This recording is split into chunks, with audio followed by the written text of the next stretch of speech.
Hello and welcome to the Canmore County Council candidate interviews. Today I'm here with Jeff Ma. Jeff is a family man, owner of the Yoga Lounge and a passionate Canmorite. His vision of Canmore is one of kindness, diversity, and inclusivity, where a thriving middle class can set down roots and make this place even better. With a background in mechanical engineering and 20 years of teaching, he is known for bringing an open-hearted, analytical, and thoughtful approach to decision-making. He's honored to serve and is running for a second term for Town Council. Let's hear a little more from him. Oh, thank you so much for that lovely intro there, Carrie. Before we get started, I also just want to acknowledge that we're on the land of the Treaty 7 people, and I feel we're super fortunate to be here. And in the spirit of change, I'm committed to truth and reconciliation. So yeah. Thank you. Let's get started. All right. So, Jeff, how do you plan to balance Canmore's growth with preserving its small town character and surrounding natural areas? Okay, so what happens is I feel we need to keep a careful eye on zoning, and at the same time as the town changes, we also have to keep in mind the infrastructure piece. So we can't just all of a sudden start changing things without having like the background services for those things to be sustainable.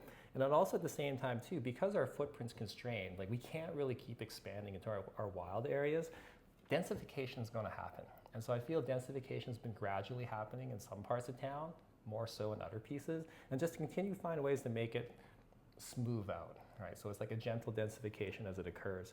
But the other piece too, when I think about small town character, to me character is not necessarily like in the angle of the roofs or like the size of the houses, it's more the people, right? And like the people are what make this place amazing and its character. So I think we really need to do, the council moving forward, is it can keep pushing on ways to expand livability, keep building more housing for our locals and our residents. And I think if we can keep that segment of our population here, that's where the character piece really shines through.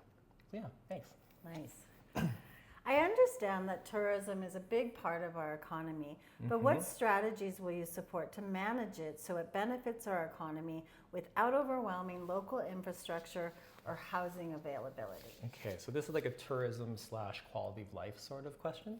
Yeah, so I think in terms of the tourism piece, there's such a pressure from tourism and housing.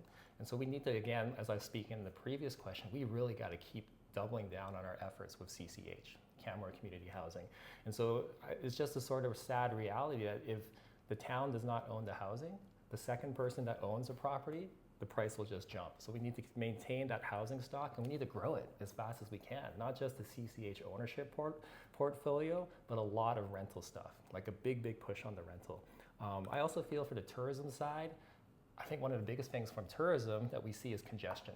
Right? And I think coming forward over these next 4 years, getting a real heightened clarity, what our intercept parking lots are going to do, where they're going to be, do we have them right size as we expand, that's going to be a big piece. It's similar how in Banff when people come in, the intercept parking lot or the various parking lots they have do set that tone. I think we need to double down on that. But I think the other piece is also really important. I was speaking with a friend, Councillor Grant Canning, who's in Banff, and he's starting to kick around this initiative. It's like a broad visitor use management policy. And this is the sort of thing where we need to get all the communities in the Bow Valley, so like Canmore, Banff, Lake Louise, the MD, and actually have a broad group of people come in and understand what tourism is going to be like. Because the thing is, if someone comes here and they visit, they're not really thinking of like a segregated thing. Like when they come here, they're going to do all the things. They're going to go to Banff. They're going to come back to Canmore. They're going to check out Cananasses. They're going to go to the lake. All those pieces. And so what happens is, if any of those pieces change, there's a ripple effect for us. Like, for example, if say down the road, Banff did something as radical as timed entries, or like various sort of interesting popular amenities like Moraine Lake or like Minnewanka became even more restricted, there's definitely going to be a spillover effect to our community because we're going to feel that because they're like, oh, I can't do this, I'm going to go here instead. So we need to have we have to have our eyes on the road for like all those pieces. And I think just that's super exciting as an opportunity, getting all the communities together, figure out, okay, how are we all going to work together to deal with tourism? So yeah. Nice. Thank you. Housing affordability is a very hot topic in Canmore. Yes. So what solutions would you propose and support to increase the supply of affordable and workforce housing for our local residents? Okay, well, the housing piece, like I said before, it's got to be, for by and large, created by the town and owned by the town in perpetuity, so we can control that pricing. We're fortunate, we do have some land. That whole Palliser area, those lands, they're big, but they need to be energized and activated. And the only way we can do that is money, right? Money is the biggest piece, and we need money ASAP. So I feel right now the livability tax, I think it's controversial, but in terms of all the tools that we've explored as a council, if I want to make change and move the needle and get buildings in the ground, money's the fastest thing, and livability tax is the best answer right now.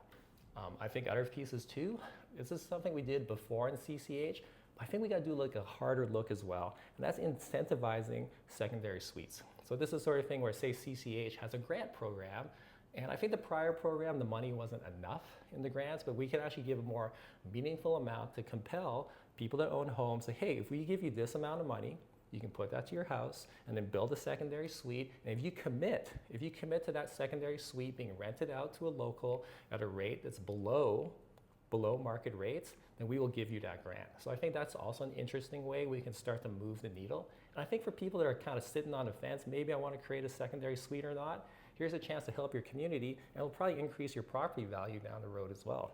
And then lastly, we've been working pretty hard with between CCH and the town. We've come up with a different framework and formula so that if developers are looking to variances to say expand their projects, there's a way that's a little more compelling for them to provide more housing. And so we're starting to see some uptake as well there too. So yeah, that's the housing piece. It's a multi-pronged solution.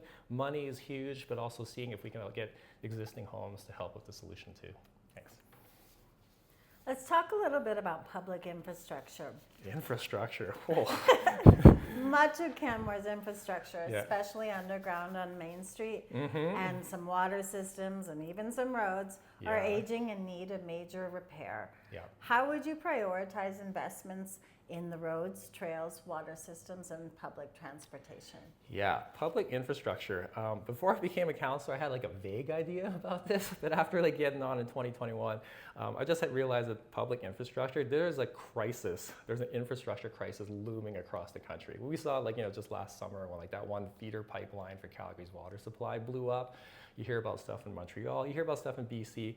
It's everywhere, and we're no different. We got a lot of old stuff sitting under the ground. And so in terms of prioritizing, we simply just have to do it. It's kind of like a triage situation.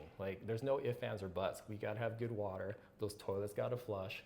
Crazy enough, we have to have enough water and toilets that can flush on the weekend when everybody's here and the town explodes in size. And so when it comes to prioritizing, understanding there's not a real choice, but also when it comes to budget time, say in November as we build budgets, understanding also that piece is sometimes you look at all these things that have to be done and you look at the ones that are most pressing and you try and move them forward in a logical manner. We work with recommendations from the town staff, and we typically honor a lot of those, and we kind of bounce it around. The other big piece too when it comes to infrastructure is that we can't do it solely alone at the municipal level. The province, the federal government, they have to come in and step it up. Typically what I've seen over my term this last 4 years is the funding has been restricted and dropped from the province coming back to all municipalities. So all municipalities, we used to get this much money, or we banked on this much money, we would use that to upgrade the sewer system or upgrade this.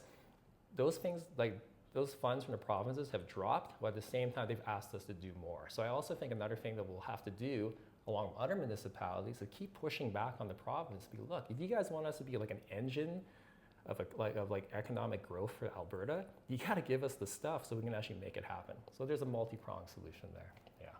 Great. Mm-hmm. Downtown is going to see Downtown. some changes in the next 10 years. Yep. So what is your vision for the future of Canmore's downtown core and the commercial districts? Okay, so well, for the longest time I've had, and I still have a business in the downtown, the Yoga Lounge, and we've been on Main Street, and I love the downtown. The downtown is really truly at the heart of Canmore.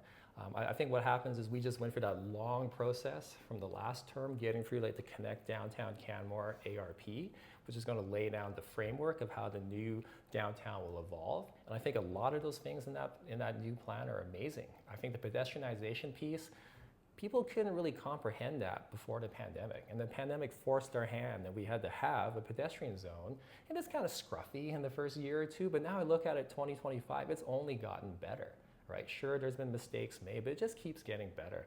Like the other day, I was like walking downtown and I heard music, right? And there's Timmy Man from the Ducks and he's like busking. Like that's the sort of stuff where I visualize more vibrancy in the downtown core, where there's like live music, more events, as we start to changing like our event spaces. I also like to see, we talked a little bit about this before, about the parking situation, say intercept parking. I think it's probably time to have a good hard look. Should we be moving the Canmore Farmers Market out of Elevation Place, eventually back into the downtown core to like open up that parking for intercept? And also I feel like having that down in the downtown allows amazing vibrancy and spillover. People come to the market, they check out other businesses. It's kind of a sensible place to have it. So I think that'd be something that'd be really great for the downtown. We've got the summer pedestrianization. And I think over time, I would like to see us gradually push it out a little bit. Let's try an extra month here. Let's try a couple more weekends on the front end. And then maybe let's be bold and try like 2 weeks in the middle of winter. But like do it right, where it's kind of like, it's not just like we close the street in the winter, we actually are intentional and like come up with stuff so people can really appreciate it. I think as we change out the infrastructure downtown, because those pipes are gonna blow, it's coming, that's gonna be a real interesting time where we can relay out the framework of that street. And it could be really interesting. I talk to my daughters, and they don't always talk to me. When I talk to them, they talk back to me, and they're like, they love the downtown, right? And that's like the next generation. I think it's so critical that, when we're getting feedback from like the youth and how they look forward eagerly to when like the downtown like closes the cars and they're back up and down the street, that vibrancy piece, that's amazing. And then the other commercial districts, I think there's a lot of potential. I think down by Crossway Frith, the transitional zone where iPlace is, as iPlace 2 comes in, there's gonna be a lot of great stuff there. Palliser, with all the affordable housing, I think there's gonna be plans to bring commercial into that region too. So it's not just a housing place, there's gonna be services to supply all those people living there. And then all the other areas in town, like they're just gonna eventually just keep getting better as well. So that's my hope. I would love to see that vibrancy. Yeah. Exciting. Yeah, I know. It's like so good. So far, Canmore has been really lucky in terms of wildfires. Yes. So what climate adaptation or mitigation strategies would you champion to make Canmore more resilient against wildfires, flooding, or other climate-related risks? Okay, so safety is a big thing for me. I was on emergency management committee for this last term. We drove forth like Voyant app and all those things at a user level. But in terms of climate resilience, I think we're doing a lot of the right things, and we just got to keep going. I think even 5-6 years ago, people would have been aghast at the idea of like trees coming down, right? But after seeing what happened in Jasper, what's happened in Lytton and other places, like the whole wildfire smoke thing is on everyone's radar. And so I was actually quite surprised and impressed at like the size of the fire guards we're making already. Like the stuff happening at the Nordic Center right now, stuff on Montaigne, but there's more to be done.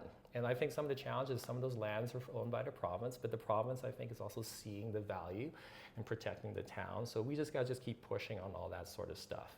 But that's like a bigger level. I think at like a more of a granular level, I think what we could do as a community is really kind of drive the neighborhood level of fire smart. It's the sort of thing where they say when it comes to like a fire, if it comes, your house is only really as resilient as your neighbor's, or like the weakest house on the block.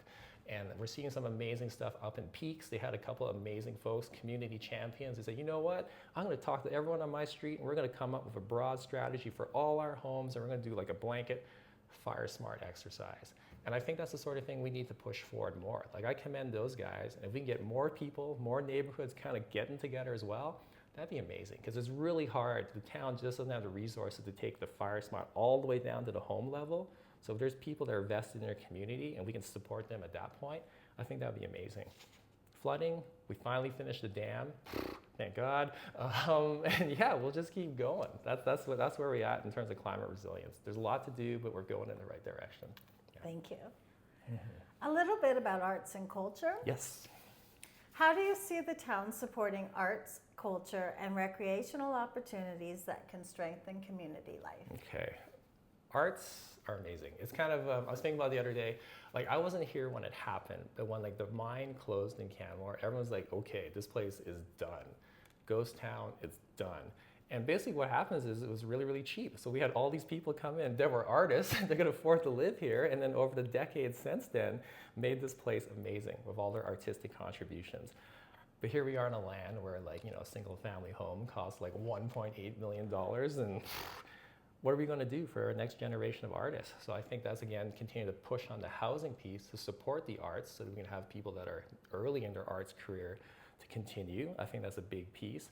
I also think that there's interesting stuff coming, say, from Arts Place. I know Arts Place has been hugely successful. They've had some grand vision plans of expanding down the road, perhaps in the downtown core as well. I think there's some great opportunities there. I'm looking forward to see what they can do. So I think if Arts Place can expand in its scope, there's great support there. I also feel that this last term, when we started back in 2021, it was like an emergency term. Like a whole bunch of serious issues got kicked down the road, and COVID just magnified it. So that's why we've been pushing so hard on the housing piece, so hard on the livability piece. And now it's kind of time, I think now that we're getting some momentum there, it's not a bad idea, I feel, for the new council to put a little bit more of a direct focus on the arts and to see what could go there. In terms of recreation, we'll continue to support our rec programs. I think that's important. I think with trail development, trails are I feel in my mind, the number one amenity we have living here. I love trails, and I think continue to support that development, checking with Canva, having them drive forward. I think all those pieces will be helpful. But yeah, the arts piece, 100%. Moving forward, it's time to give those guys a little more love. Yeah. Mm-hmm. They say that it takes a village. Mm-hmm. So how will you involve residents in major decisions and make council more transparent and accountable to the community? Okay, so engagement piece. This is an interesting one, because I started Bow Valley Engage back in the day, and so feedbacks is super important to me. I do feel, seeing it from the other side, on the town side, the council side, we do have a lot of engagement opportunities. But however, people need to connect in a timely fashion. I think that's human nature. Something's coming up, you get asked for feedback, but it doesn't really seem like that big of a deal in the moment, and all of a sudden it's happening, right? Or there's been times I'll get stuff in my inbox where people want to connect about something, and I'm like, guys, we talked about that 2 months ago, right? Just because you didn't connect on time doesn't mean there wasn't engagement. So currently what happens is the town of Canmore, we advertise engagement opportunities through the paper, right? And we do it for our social media network, but obviously that's probably not enough of a way to reach everybody. So I think moving forward into next term, we need to kind of look at all the ways people try to get information and maybe find ways to be a little bit more direct. Having said that, I'm also thinking that counselors could probably do more as well. I love my podcast. That's something I just started a couple of months ago. The Canmorite, I know on the Canmorite podcast, I've talked about, hey, this is coming up. You should consider bringing up some engagement, or this is coming down the radar. You should let us know what you think. I think that's also a helpful piece too. When it comes time to accountability, it's election time. This is when we're going to be the most accountable. I feel what happens is we live in a society where I think we need to remember that we elect people to represent us, and at the same time as they represent us, they have a set of values and thoughts towards decision making, and that's one piece. And there's also the engagement piece as well. And just because engagement goes a certain way, for example, there's situations I've learned being a counselor, maybe something didn't go someone's way, right? And it doesn't mean we didn't listen to what they said. It's just that, if I'm making a decision, and this is hard, and the broad interest for the best of the entire community, sometimes that engagement doesn't necessarily make sense, right? And the other piece too is this is another unique one. When we did Connect Downtown Canmore at the public hearing, this one woman came up and she spoke about something that none of the counselors had thought about, right? We had other topics that had a ton of people, but this one woman came in on her topic and expressed a viewpoint and an idea that was so interesting, it did change the policy. So we listen to everything, and sometimes it's not just a volume or quantity, it's what is the engagement? And so that's some of those pieces. I would encourage people to keep engaging. I know it's tricky, but we'll try to all get better. Mm-hmm.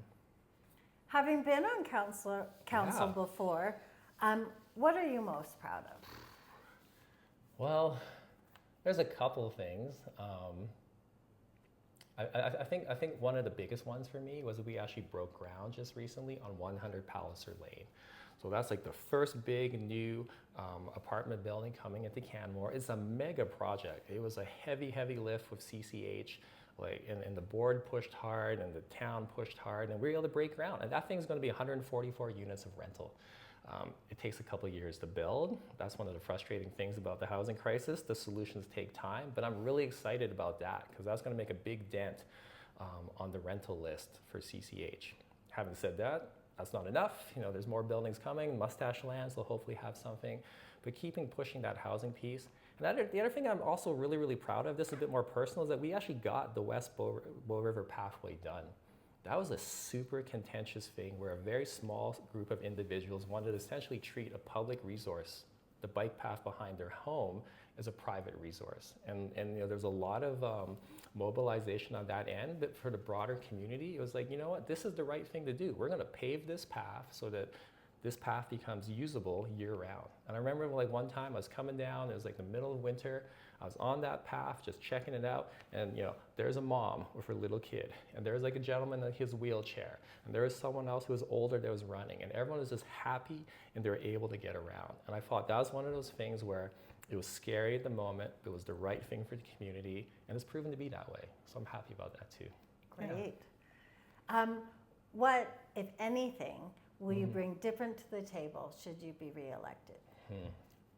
I think if I got to be reelected, I think one of the things that would be helpful that I would bring is just a little bit more experience. Like this is one of those crazy jobs where you can't really prep for it. And I think just having these last 4 years under my belt, I have a bit of a heightened understanding of all the pieces.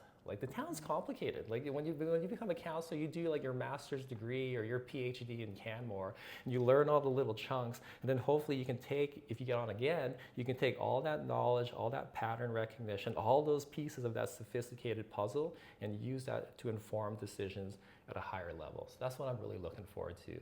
And then also just, keeping it fun and hoping the new council is a group of people that want to collaborate and think thoughtfully and just make big decisions and be bold. Okay. Great. Right. Jeff, I really thank you for being here today. Thank you.